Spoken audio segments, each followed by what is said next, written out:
আসসালামু আলাইকুম and welcome back to my channel. আমরা কিন্তু কুষ্টিয়াতে গিয়েছি, আর কুষ্টিয়া যাব, লালনের মাজারে যাব না, কুষ্টিয়া শহর ঘুরে দেখব না, তা তো আর হয় না। তাই সকাল থেকে ভিডিওটি শুরু করে দিলাম। আশা করছি ভিডিওটি শেষ পর্যন্ত দেখতে থাকবেন, আর ভিডিও অবশ্যই শেষ পর্যন্ত দেখে কমেন্ট করে জানাবেন লালনের মাজার ঘুরে দেখালাম আপনাদেরকে কেমন লাগলো, আর কুষ্টিয়ার গ্রামটা আপনাদের কাছে কেমন লাগলো। তো সকাল সকাল এখানে রান্না বান্না চলছে, যেহেতু অনুষ্ঠানের দিন সকালেও খাওয়া দাওয়া হবে, আর অনুষ্ঠানের খাবার তো হলো বড় করে হবে, 500 মানুষের আয়োজন করা হবে, সেটা কিন্তু বাবুর্চি এসে রান্না করবে। তো আমরা আত্মীয় স্বজন যারা আছি তারা খাওয়া দাওয়া করার জন্য এখানে কিছু রান্না হচ্ছিল। তারপরে কুষ্টিয়াতে দেখতে পাচ্ছেন এত সুন্দর সরিষা ক্ষেত, আর প্রতিটা কলা গাছে কি সুন্দর পরিমাণ কলা আসছে, আর কলার দাম কিন্তু খুবই সস্তা। এখানে 200 টাকা হলে আপনি এক ফানা কলা পেয়ে যাবেন। আমরা তো আসার সময় কলা কিনে নিয়ে আসছিলাম। তারপরে আমরা বিকালবেলা খাওয়া দাওয়া করে রেডি হয়ে আমরা চলে গেলাম এখানে ক্ষেত দেখতে, মানে সরিষা ক্ষেত দেখতে। সব কিছু দেখা শেষ। রাতের বেলা আমরা এখানে দেখতে পাচ্ছেন অনুষ্ঠানের দিন রাতের বেলা আমরা দিনের বেলা অনুষ্ঠান শেষ, খাওয়া দাওয়া সব কিছু শেষ হয়েছে। এবার বাচ্চারা সবাই মিলে এখানে কি বলে তারাবাতি ফোটাচ্ছে, বোম ফোটাচ্ছে, আরও অনেক মজা করতেছে। গ্রামে গেলে শীত তো আছে, শীতের মধ্যেই গ্রামে কিন্তু মজা হয় বেশি। অনেকে আগুন ধরাচ্ছে, আগুন ফুয়াচ্ছে, এই আর কি, এটাই মজা অন্যরকম। সবাই মিলে অনেক বেশি মজা করতেছে। আর তার পরের দিন সকালবেলা আমরা যাব লালনের মাজারে। তো এখানে সকালবেলা ঘুম থেকে উঠের পরেই দেখি আমার ভাই আরও কে মিলে যেন খেজুরের রস গাছ থেকে নামিয়ে রেখে দিয়েছে। তো আমরা এখানে খেজুরের রস সবাই মিলে খাচ্ছি। আমার ভাইয়ের বউ সবাইকে খেজুরের রস ভাগ করে অল্প অল্প করে দিচ্ছে, যেহেতু লোকজন অনেক, সবাইকে কিন্তু একটু একটু করে দিতে হবে। তবে বাবা আমি এগুলা খাই না। তারপরে আমরা নাস্তা করে রেডি হয়ে আমরা রওনা দিয়ে দিলাম। এখন যাচ্ছি আমরা লালনের মাজারে।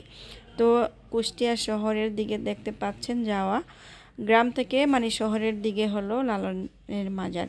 তো যেহেতু আগে কখনোই কুষ্টিয়া যাওয়া হয় নাই, প্রথমবার গিয়েছি, সেক্ষেত্রে আমাদের কিন্তু এখানে একটু ঘুরে দেখার দরকার আছে। আর সেদিন ছিল আমার ছেলের বার্থডে, সালমানের। তো সালমানের বার্থডের উপলক্ষে ওর খালামণি আর খালু মিলে আর কি চাচ্ছে আমাদেরকে একটু ঘুরে দেখাতে, তো সেই জন্যই নিয়ে যাওয়া। তো দেখতে পাচ্ছেন কুষ্টিয়া শহরের দিকে যেতে এরকম সুন্দর রেল লাইন পরে, একটা ব্রিজ পরে, আরও অনেক কিছুই আছে। তো আমি গাড়িতে বসে একটু একটু করে ভিডিও করছিলাম আপনাদের সাথে শেয়ার করে দেওয়ার জন্য। তো এইভাবেই কিন্তু আমরা কথা বলতে বলতে অনেকটা রাস্তা চলে আসছি, আর চলে আসছি সেই মাজারের সামনে। তারপর দেখেন আমরা গেটে নেমে গিয়েছি, তারপরে এক এক করে আমরা কিন্তু ভিতরে চলে গিয়েছি। আমরা ভিতরে বলতে শুধু এতটুকুই ভিতরে গিয়েছি যতটুকু দেখতে পাচ্ছেন। তারপরে কিন্তু আমরা এখান থেকে বের হয়ে গিয়েছি, একবারে মাজারের ভিতরে আমরা যাইনি, কারণ ওখানে আমরা মেয়ে মানুষ যাব কি না, যাওয়া ঠিক হবে কি না। আমরা এখানে বসার জায়গা ছিল, সবাই মিলে বসে ঠান্ডা খেলাম, কলফি খেলাম। এখানের বিখ্যাত কলফি আছে যেটাকে বলে, এই যে সালমান খাচ্ছে। সবাই মিলে সারাদিন ঘুরে এসে কিন্তু প্রায় দুপুরের সময় হয়ে গিয়েছে, সবার ক্ষুধা লেগে গিয়েছে। আর আমার ভাইয়ের ছেলে পিচ্ছিটা এত বিরক্ত করতেছিল, যার কারণে এখানে আর থাকাই হয়নি।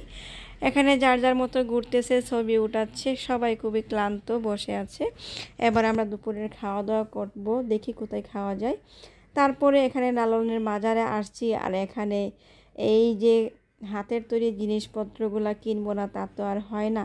সালমানের বার্থডে উপলক্ষে সালমানের মামি ওকে ছোট্ট একটা গাড়ি কিনে দিয়েছে, আর হলো সালমানকে একটা ডোল কিনে দেওয়ার জন্য সে বায়না করতেছে।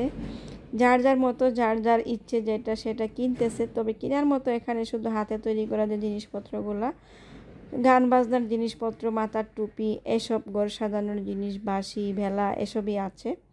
আর এটা দেখতে পাচ্ছেন, এটাকে কি বলে, গ্রাম দেশে গেলে দেখতে পারবেন, বা আগে অনেকে দেখেছেন। দেখেন একদম জায়গায় জায়গায় কিন্তু এটাকে ঝুলানো আছে। এটাকে হুক্কা বলে না হুক্কা বলে আমি কিছুই চিনি না। এই যে আমি একটু ধরে দেখিয়ে দিচ্ছি, এটা দিয়ে আগুন টানে, মা যারা ধূমপান করে সেটা খায়। তো লালনের মাজারে যে এরকম কিছু দেখবো এটা আমি আশা করি নাই। তারপরে ঘুরে ফিরে আমরা একটা জায়গায় চলে আসছি। এখানে এই জায়গাটা খুবই সুন্দর একটা পরিবেশ, ভালো লেগেছিল। এই জায়গায় একটা রেস্টুরেন্ট, আমরা এখানে খাবো। আর এখানে পিকনিক করার জন্য কিন্তু অনেক জায়গার থেকে লোকজন আসছে। তারা কিন্তু আলাদাভাবে, যারা পিকনিকের জন্য আসছে তারা তো আলাদাভাবে খাওয়া দাওয়া করতেছে। আর আমরা একটা খাবারের জায়গায় বসে গিয়েছি, কারণ এখানে নাকি ভাত, ডাল, মাংস, ছোটো মাছ, ভর্তা সব কিছুই পাওয়া যাবে। আর গ্রামের রান্নাগুলা কিন্তু রেস্টুরেন্টেই হোক আর যেখানেই হোক খেতে ভালো লাগে।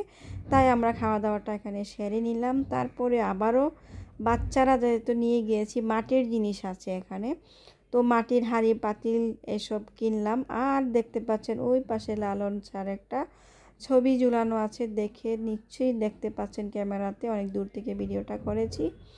তো এইভাবেই আমরা লালনের বাজারে ঘুরে টুরে কেনাকাটা করে কিছু মাটির জিনিস কিনছি। মাটির জিনিসগুলো দেখে ভালো লাগলো, দামই খুব কম আর দেখতে অনেক সুন্দর। এই আর কি লালনের বাজার, যেমনটা ভিডিওতে দেখতেছেন ঠিক তেমনটাই। তো এইভাবে ঘুরে ফিরে আমরা কিন্তু এখানেই শেষ না, আমরা এবার যাব রবীন্দ্রনাথের কুটিবাড়ি। তো রবীন্দ্রনাথের কুটিবাড়ি দেখতে হলে অন্য ভিডিওতে দেখিয়ে দিব, অবশ্যই লিঙ্ক শেয়ার করব। আশা করছি ভালো লাগবে।